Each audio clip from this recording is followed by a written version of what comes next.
اللہ کا ولی حضرت جنید بغدادی اللہ کے ولی نہیں تھے. ارے میرے دوستوں وہ تو بادشاہ کے پہلوان تھے. وہ بادشاہ جو تھا نا اس کے پہلوان تھے, اکھاڑے میں پہلوانی کا کام کرتے تھے. حضرت جنید بغدادی جو ہے یہ تو جنید تھے, کوئی بغدادی اور حضرت نہیں کہتا تھا, یہ پہلوان تھے. اور اتنے ہٹے کٹے تھے کہ حضرت جنید بغدادی خود لکھتے ہیں اس وقت میرے جسم میں وہ طاقت تھی, میں فولاد بدن والا تھا, میں بیٹھتا تھا تو قسم اللہ کی 40 آدمی مجھ کو اٹھا نہیں سکتے تھے. لیکن حضرت جنید بغدادی جب بوڑھے ہو گئے نا, بوڑھے تو کہتے تھے آج بھی آ جائے, آج 80 آدمی آئے مجھے اپنی جگہ سے اٹھائے. وہ جسمانی طاقت تھی, آج میرے پاس روحانی طاقت آ چکی ہے.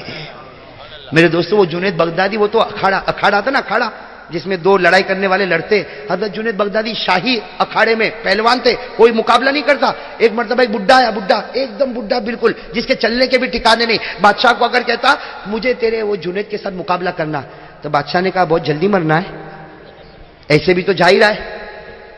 اور جنید کے ساتھ کہا آپ کا کام ہے جنید کو بلا. وہ جنید آئے تو بادشاہ نے کہا یہ بوڑھا ہے نا, بوڑھا, اس کے ساتھ تیرے کو کشتی کرنا ہے, اس کے ساتھ تیرے کو. حضرت جنید نے مسکراتے مسکراتے کہا کائے کو مرنا چاہتا, ایک ہاتھ رکھوں گا تو نیچے بیٹھ جائے گا. تو بوڑھے نے کہا یہ سب تجھے کرنے کی ضرورت نہیں, تو میدان جمع کر. میں آیا, اب اعلان ہو گیا بھائی شاہی پہلوان, شاہی پہلوان, شاہی پہلوان, پورا اسٹیڈیم بھرا ہوا.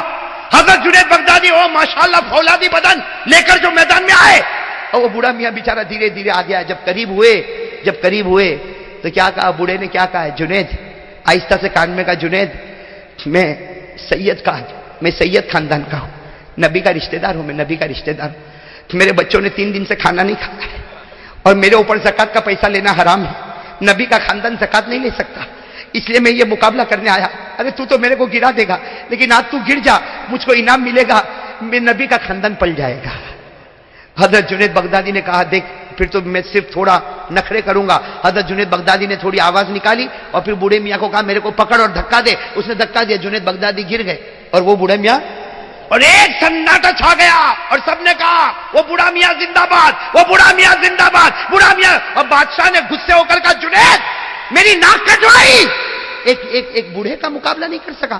جنید نے کہا نہیں کر سکا, بادشاہ سلامت نہیں کر سکا. نوکری پر رکھنا ہو تو رکھو, چھڑوانا ہو تو چھڑوا دو, لیکن آئندہ بھی اگر اس طرح کا بوڑھا آئے گا تو میں مقابلہ نہیں کروں گا.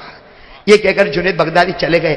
خواب میں سوئے, جناب نبی کریم صلی اللہ علیہ وسلم خواب میں آئے, فرمایا میرے خاندان والے کی تو نے لاج رکھ لیا, میرے خاندان والے کی تو نے لاج رکھ لیا. دنیا میں تیری عزت کا ڈنکا پٹواؤں گا, اور قیامت میں میرے ہاتھ کے ساتھ جنید تیرا ہاتھ ہوگا. نعرہ تکبیر!